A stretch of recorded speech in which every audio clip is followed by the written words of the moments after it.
Puasa itu adalah tiryak. Tiryak itu penawar bagi racun-racunnya setan, kata Syekh Dihlawi.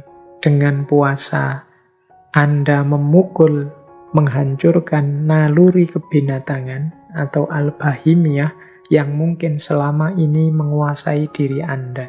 Jadi, bagi Syekh Dihlawi, puasa itu adalah semacam, kalau bahasa hari ini ya, detoksifikasi spiritual. Dalam diri kita ini kan banyak racun-racunnya yang mengotori batin kita, sehingga spiritualitas kita terhambat.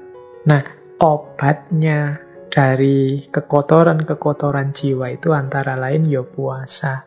Dialah yang menjadi tiryak.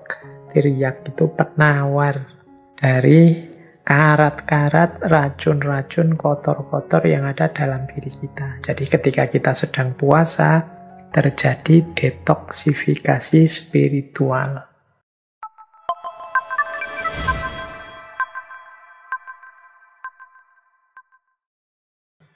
Sekarang coba kita tengok serba sedikit tokoh-tokoh muslim. Bagaimana pendapat para intelektual kita juga tentang puasa. Saya membawa beberapa tokoh. Nanti kita akhiri dengan dua tokoh idola kita, Jalaluddin Rumi dan Suhrawardi Al-Maktul. Saya bawa misalnya, ini ada pendapat bagus dari Syekh Waliullah Ad-Dihlawi. Syekh Waliullah Ad-Dihlawi ini pembaharu muslim, ahli hadis, ahli sejarah, ahli filsafat, ahli teologi. Dia ini pelopor modernisme dalam dunia Islam. Beliau menyatakan begini tentang puasa. Kata Syekh Dihlawi, puasa itu adalah tiryak. Tiryak itu penawar bagi racun-racunnya setan, kata Syekh Dihlawi. Dengan puasa, Anda memukul, menghancurkan naluri kebinatangan atau al-bahimiyah yang mungkin selama ini menguasai diri Anda. Nah, ini bisa dilihat dalam Hujjatullahil Balighah, karya beliau. Jadi, bagi Syekh Dihlawi, puasa itu adalah semacam, kalau bahasa hari ini ya, detoksifikasi spiritual. Dalam diri kita ini kan banyak racun-racunnya yang mengotori batin kita, sehingga spiritualitas kita terhambat. Nah, obatnya dari kekotoran-kekotoran jiwa itu antara lain ya puasa. Dialah yang menjadi tiryak.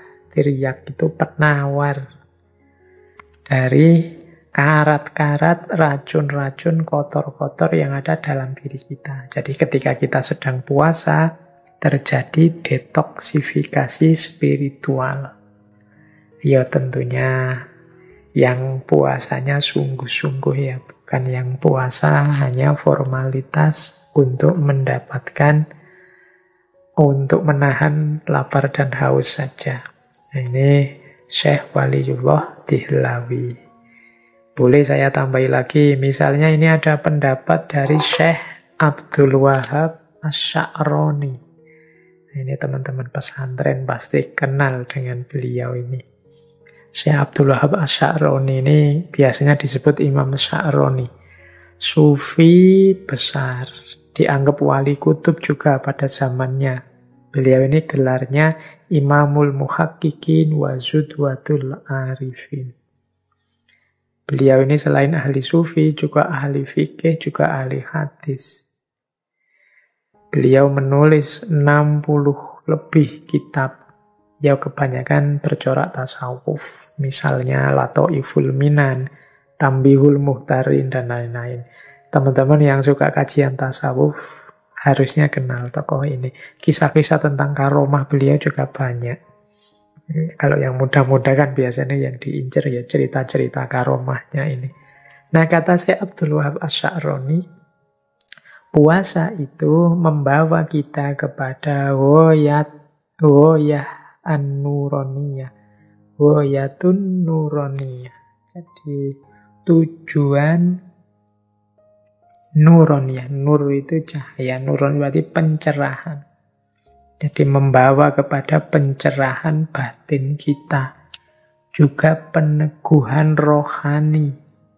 Dan juga melahirkan berbagai kebajikan saat kita berpuasa. Jadi puasa itu mencerahkan batin kita, memantapkan rohani kita. Dia melahirkan banyak sekali kebaikan. Nah, ini Tambihul Muhtarin, Syekh Abdul Wahab Asy-Sya'rani. Nah, ini boleh juga kita jadikan referensi. Jadi ternyata pencerahan batin kita, laku kita untuk membuat diri kita bercahaya antara lain bisa melalui jalur puasa. Boleh juga, ini ada quotes yang populer sekali dari tokoh intelektual muslim. Kalau ini modern. Thariq Ramadan. Beliau ini filosof, penulis, akademisi. Asalnya dari Swiss. Cucu dari Imam Hasan al-Banna, pendiri Ikhwanul Muslimin. Beliau ini profesor di Fakultas Teologi Universitas Oxford. Jadi, kalau ini beliau intelektual kontemporer. Beliau punya pandangan begini. Filosofi puasa mengundang kita untuk mengenali diri kita sendiri, menguasai diri kita sendiri, dan mendisiplinkan diri kita sendiri menjadi lebih baik. Juga untuk membebaskan diri kita sendiri. Berpuasa berarti mengenali ketergantungan-ketergantungan kita dan membebaskan kita darinya. Oh, ini kalimatnya ada diri kita sendiri banyak. Ayo kita cermati ya tadi. Yang pertama, puasa itu berarti punya manfaat mengenali diri. Diri kita yang lemah, banyak kekurangan, banyak ketidaktepatan. Kalau sudah mampu mengenali diri, kita menguasai diri kita sendiri. Kita ini kan dalam hidup kita sehari-hari sering tidak menguasai diri kita sendiri. Nah, saat puasa ini kita kuasai benar diri kita. Kita ini kan seringkali diombang-ambingkan oleh hawa nafsu, oleh ambisi, macam-macam. Kita tidak menguasai.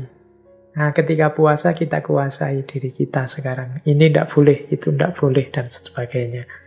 Yang ketiga, mendisiplinkan diri kita. Jadi, puasa itu kan paling kelihatan latihan disiplinnya, kapan boleh makan, kapan tidak boleh makan, kapan harus sahur, kapan harus buka, kapan waktunya habis, dan lain sebagainya, disiplin. Kemudian juga pembebasan diri. Jadi puasa membuat kita sadar hakikat diri kita, sehingga kita bisa membebaskan diri kita dari ketergantungan-ketergantungan di luar diri kita, dan hanya bergantung pada Allah saja. Nah, ini pandangannya Thariq Ramadan. Puasa membuat kita kenal diri, membuat kita menguasai diri, mendisiplinkan diri, dan membebaskan diri. Baik, saya lanjutkan. Kita lihat sekarang pandangan, ini tokoh yang sering dan pernah kita bahas, yaitu beliau dari tradisi filosof muslim iluminatif Suhrawardi Al-Maktul yang terkenal dengan filsafat isyraqnya, dengan quotes-nya yang populer sekali, engkau hanya kaca, bukan cahaya. Nah, manfaat puasa ini menurut Syekh Suhrawardi adalah mempersiapkan jiwa, membuat diri kita terlepas dari penjara materi dan siap untuk mendapatkan cahayanya Allah. Kata Syekh Suhrawardi, puasa itu mempersiapkan diri kita sebelum memperoleh pengetahuan. Makanya Syekh Surawardi, ini ada kisah begini, menyarankan orang yang ingin membaca kitab filsafatnya, yang judulnya Hikmatul Isyraq itu, oleh Syekh Surawardi disarankan puasa dulu 40 hari. Mengapa harus puasa 40 hari? Katanya Syekh Surawardi, kalau tidak puasa, orang yang membaca kitab itu tidak akan dapat manfaat apa-apa. Paling hanya menemukan kumpulan huruf-huruf mati. Mungkin hanya ngerti maksudnya, tapi tidak akan berpengaruh terhadap hidupnya. Jadi, puasalah dulu, kata Syekh Surawardi, 40 hari. Kalau sudah puasa, maka selama 40 hari ini menunjukkan orang ini sudah terbebas dari penjara materi. Kalau dia sudah bebas dari penjara materi, maka jiwanya sudah jernih dan siap untuk memantulkan cahayanya Tuhan atau pengetahuan. Jadi, mungkin kemarin ada yang tanya ketika ada quotes, engkau kaca bukan cahaya, dan kemudian bagaimana Pak cara membersihkan batin yang seperti kaca itu, antara lain kalau tipsnya Syekh Surawardi ya dengan puasa. Puasa akan membuat kita lepas dari penjara materi dan kita masuk kelompok namanya Ikhwanut Tajrid.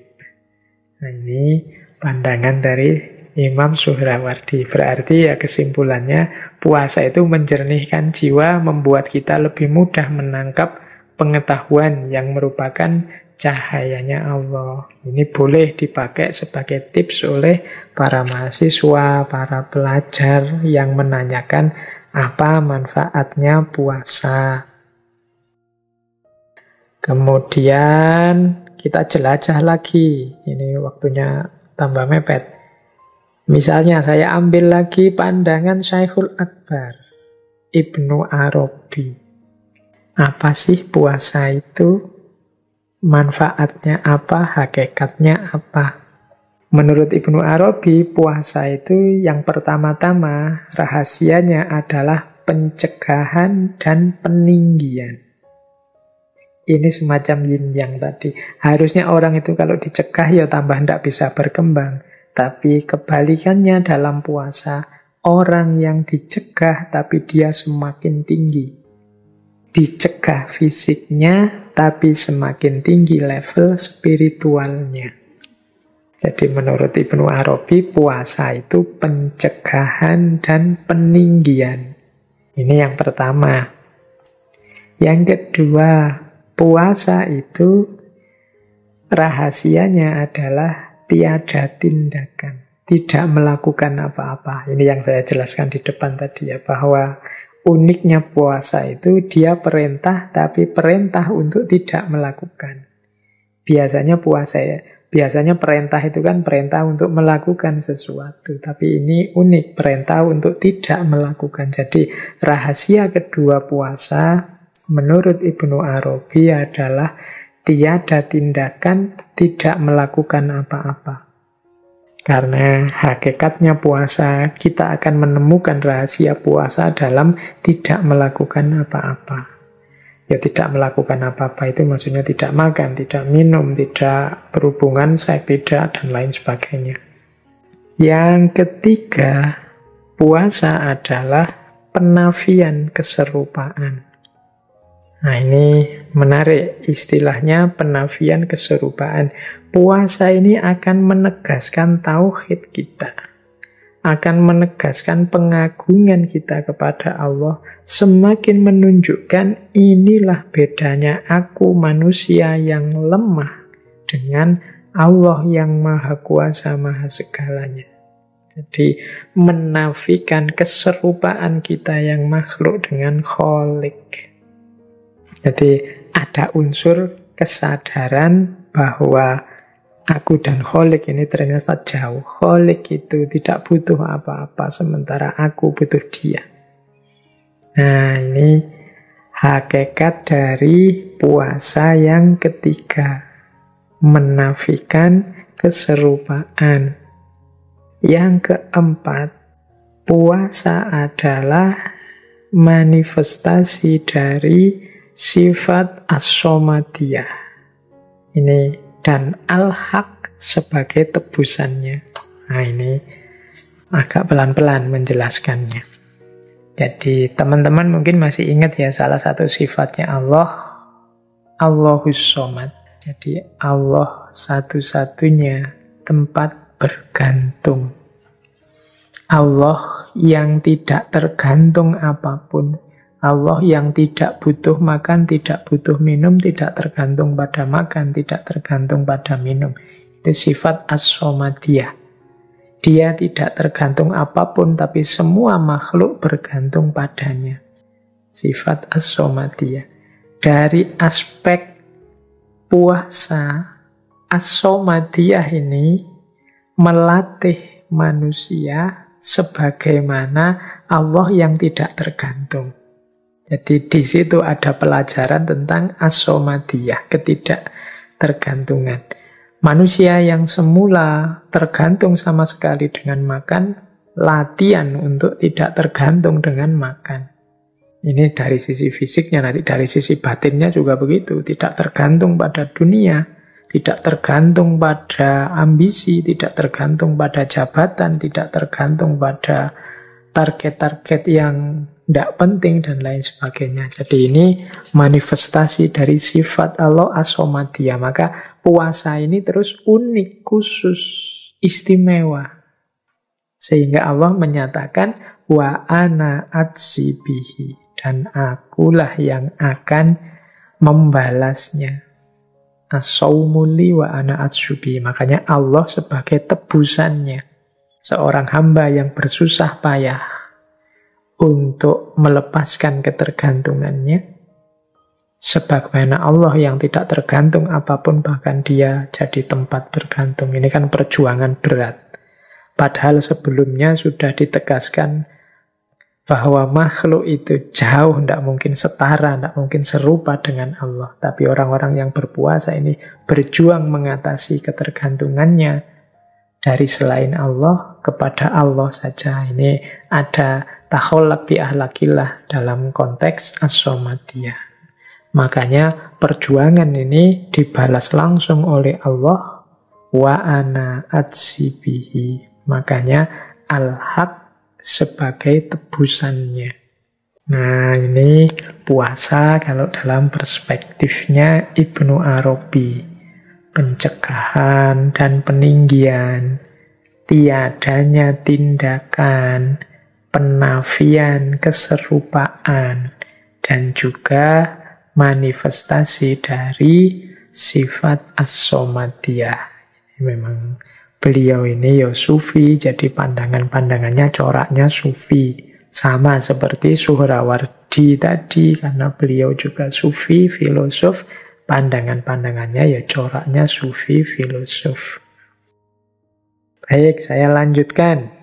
Nah, sekarang kita ketemu tokoh terakhir kita, yaitu Jalaluddin Rumi. Ini kalau sudah membahas Maulana Rumi, mau tidak mau kita harus bertemu syair-syair beliau. Nah, sesi kita malam hari ini kita akhiri dengan syair-syair dari Maulana Jalaluddin Rumi yang berhubungan dengan puasa. Ini saya membawa beberapa, nanti ada yang panjang, ada yang saya potong-potong. Misalnya ini untuk menggambarkan pandangan beliau tentang puasa dari Masnawi. Saat mulut ini tertutup, mulut lainnya akan terbuka untuk siap menerima jamuan rahasia. Tahanlah bibirmu dari makan dan minum, bergegaslah menyambut hidangan langit.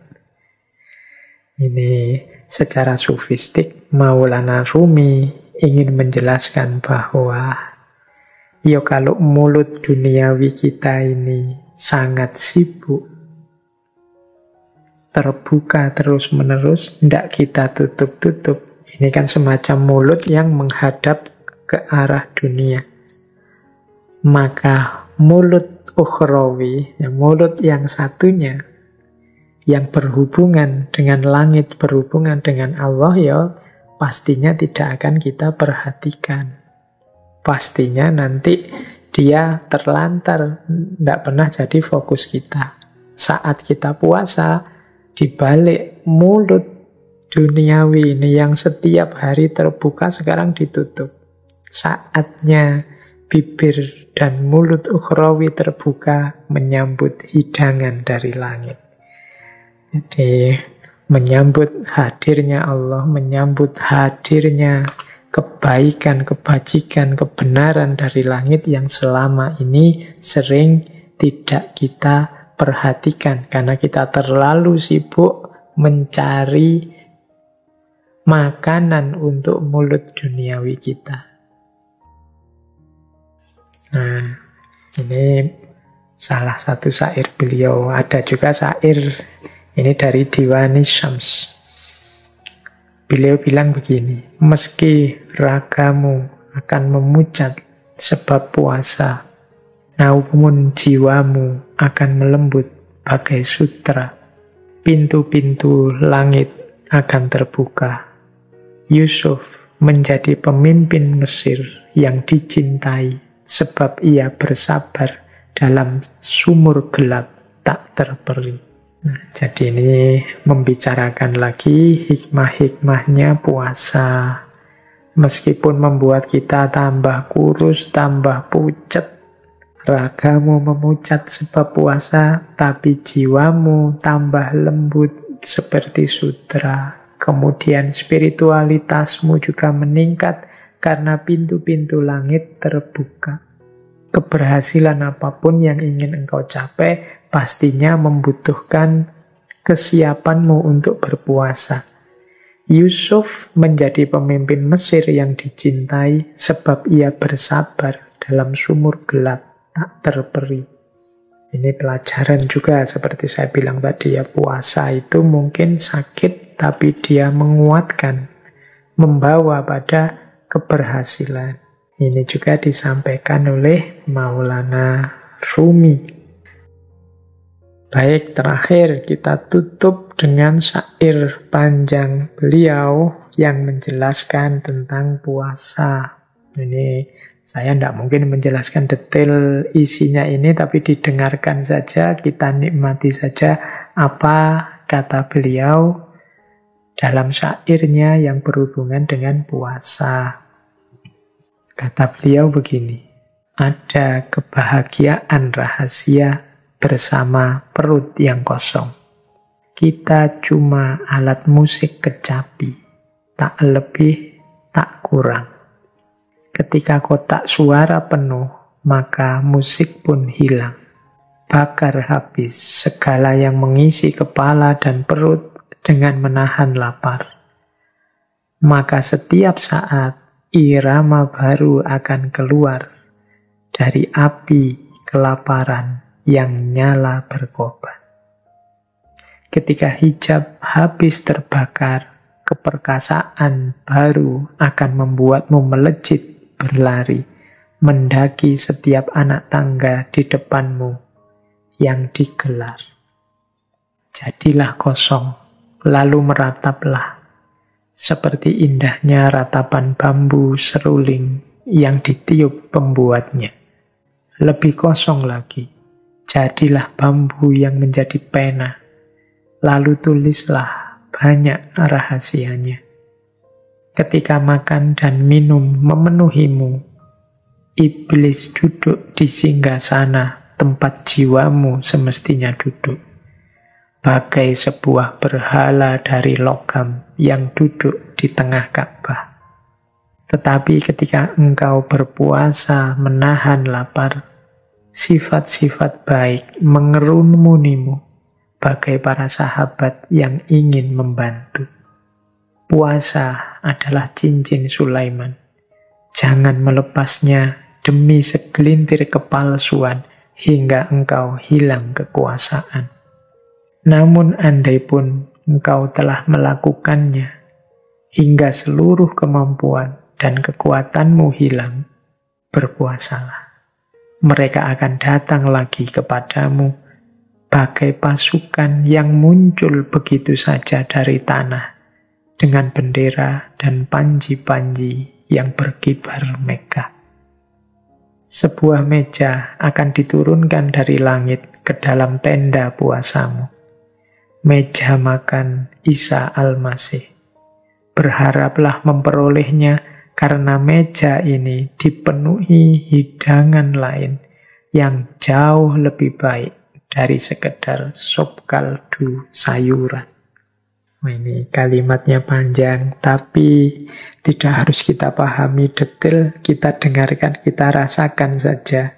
Insya Allah kita bisa menangkap apa yang dimaksud oleh Maulana Rumi.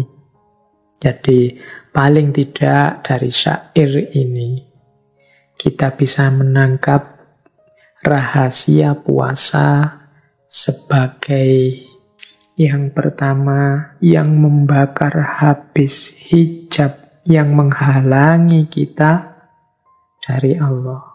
Dan nantinya memberikan kekuatan baru pada kita sehingga kita bisa menaiki tangga-tangga spiritual.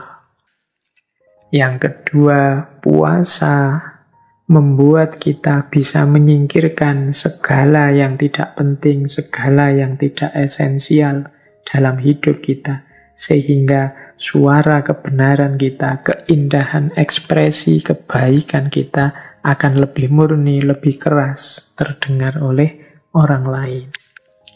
Kemudian yang ketiga, puasa berarti juga menyingkirkan iblis yang duduk dalam diri kita. Iblis itu berarti ambisi, hawa nafsu, hasrat-hasrat keduniaan yang negatif.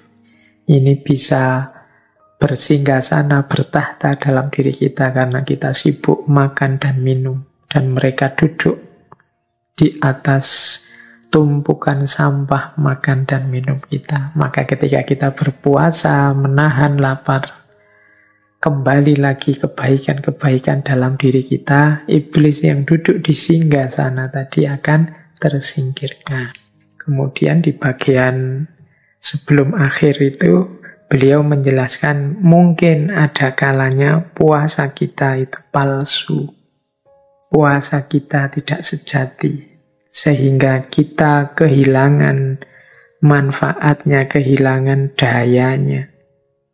Kalau sudah begitu bagaimana? Tidak masalah, puasalah lagi. Ketika kita puasa lagi, maka hakikat dan manfaat puasa akan hadir kembali.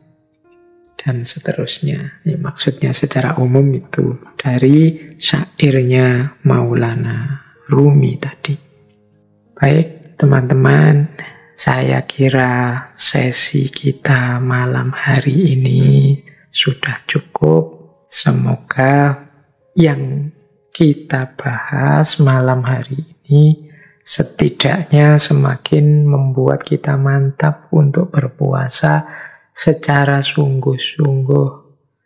Semoga puasa kita naik level sebagaimana Imam Ghazali yang punya kategori awam, khawas, khawasul khawas. Saya tidak tahu teman-teman ada di level mana, tapi semoga puasa kita semakin berkualitas, semakin berkualitas. Sudah sejak kecil kita berpuasa. Seandainya manfaat puasa itu selalu penuh, selalu seperti ideal yang kita jelaskan hari ini, harusnya kita ini sudah jadi manusia yang luar biasa, yang sangat dekat dengan Allah dan disayang Allah. Tapi masih ada kesempatan Allah memberi kita tahun ini, insya Allah kita bertemu lagi dengan Ramadan, dengan puasa. Mari kita maksimalkan, kita manfaatkan sekuat daya kita, mumpung masih diberi kesempatan. Hari ini kesempatan itu kelihatannya sudah mulai samar-samar. Situasi hari ini serba tidak pasti, adanya wabah, penyakit macam-macam. Yang mudah-mudahan tidak usah gaya, saya masih lama umurnya Pak, dan macam-macam. Sekarang sudah tidak ada jaminan itu lagi. Maka mumpung masih ada kesempatan, semoga puasa besok ini kita bisa memanfaatkannya semaksimal kita bisa untuk meningkatkan kualitas diri kita, khususnya di hadapan Allah. Mari kita nikmati kebersamaan dengan Allah 1 bulan puasa ke depan sedalam mungkin, seintens mungkin. Ikhwal, segala hikmah yang kita bahas malam hari ini, pasrahkan saja semua kepada Allah. Semoga dengan keseriusan kita berpuasa, segala manfaat luar biasa tadi dianugerahkan oleh Allah pada kita. Baik teman-teman, saya kira itu sesi malam hari ini. Kurang lebihnya mohon maaf. Wallahul muwaffiq, wallahu a'lam bissawab. Wassalamualaikum warahmatullahi wabarakatuh.